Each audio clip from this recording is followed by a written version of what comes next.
This was a route smugglers used regularly. They could easily bring small boats to the river that flows into the Atlantic Ocean, and from there to the Canary Islands, in Spanish territory. But Moroccan border patrols caught up with them. Authorities intercepted the gang minutes before they loaded migrants into a boat. We have made significant progress in clamping down on people trafficking and cross-border crimes. We now have high-end logistical, technical and human resources to protect our maritime borders. This drone will be flown at a high altitude, scanning the horizon for any suspicious activity. This is a vast desert with a long coastline, and patrolling the entire area requires significant resources, both in technology and manpower. Challenges Morocco is trying to overcome to stop the flow of migrants heading to the Canary Islands. We drove along the southern coastline all the way to the small town of Tarfaya. Deserted now, these beaches used to be bustling with crossings. Memories of tragedies linger. Kassim Dungo and his friends tried to make the journey years ago. His friend Buba died. His body never found. Buba had one dream, reaching Europe. For my own reasons, I thought I would just stay here. I begged him to stay and start a new life here. But he left, and I never saw him again. Kassim formed a band. His first single was a song honoring Buba.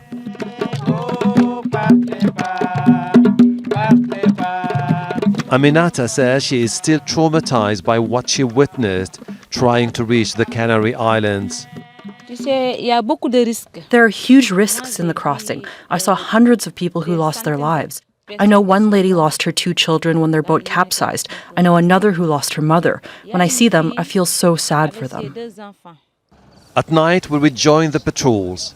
This also used to be an active smuggling route. The drone takes off. Night vision technology is paying off. In this same spot, Moroccan forces caught smugglers recently. Authorities here say the number of crossings has declined dramatically this year, but the patrols will continue, and with a coastline that stretches all the way to Mauritania, their mission is far from over. Hashem Ahelbarra, Al Jazeera, Tantan, in southern Morocco. Leila Bodeux is a senior policy and advocacy officer, asylum and migration at Caritas Europa. She joins us now live from Brussels. Leila, thanks so much for being with us here on Al Jazeera.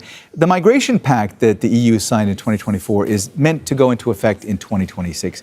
Where do things stand with it now? Are EU attempts to crack down on migration working?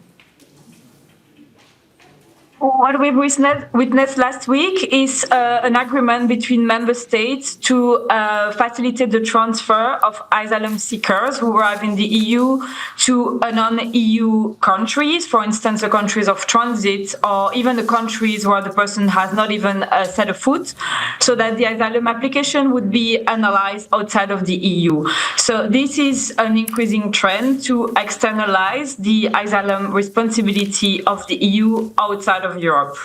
And this will come with more dangerous journey as people will try to change the routes to arrive to the EU, and more death will continue to be witnessed in the sea.